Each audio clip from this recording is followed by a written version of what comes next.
Oui, bonjour. Aujourd'hui, on va aborder le fonctionnement de machines asynchrones. Donc, la machine asynchrone, elle est composée de deux éléments, le stator et le rotor. Donc, comme dans une précédente vidéo, j'avais expliqué par rapport à le type de rotor à cage. Là, c'est un rotor bobiné. Donc, ce qui se passe, il faut comprendre deux choses. Pour comprendre le fonctionnement, qu'est-ce qui se passe quand on a une spire fermée, et la règle de la main droite. Alors, ce qui se passe, par exemple, on prend ici un exemple, une spire fermée, où tout, il peut pivoter autour d'un axe X, Y, d'accord? Donc, si on la met dans un champ magnétique variable, là, il va y avoir apparition d'une force électromotrice, E.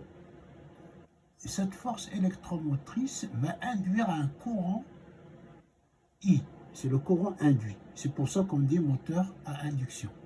Et par ce principe, on aura, grâce au champ tournant produit par le stator, il y aura une interaction entre le flux statorique et le flux rotorique. Et là, le moteur va tourner. Par contre, maintenant, on va expliquer comment. Alors, ce qui se passe, c'est que la règle de la main droite, donc ici, on a, je rappelle, le pouce, c'est le courant, l'index, c'est l'induction B, d'accord, et le majeur, c'est la force. Donc, si je vais utiliser trois stylos, d'accord, qui vont représenter les trois grandeurs.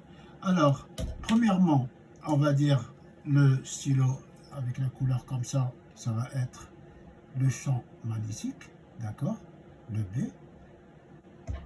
Le bleu, ça va être l'intensité, le I. Et le rouge, ou le rose, là, ça va être la force. Sachant qu'à la main droite, donc les trois vecteurs, ils sont en quadrature, d'accord? Alors, ce qu'on va faire, il y a pi sur 2 entre chaque vecteur. Donc ici, donc je prends ici la spire. Je vois que le courant descendant, il descend. Donc ici, le courant, il descend. D'accord? C'est le pouce. Après, dans la main droite, c'est quoi qui suit le pouce? C'est l'index. Donc ici, c'est le flux. Il part de gauche à droite, donc comme ça. Donc il fait un angle droit avec le courant. Et bien sûr, la force, ok, elle vient vers nous. Ok? Voilà, elle vient vers nous. Donc je répète, le stylo bleu, c'est le courant, ça descend. L'induction, elle est perpendiculaire et la force vient vers nous. Donc ça, on a expliqué quand le courant passe par là.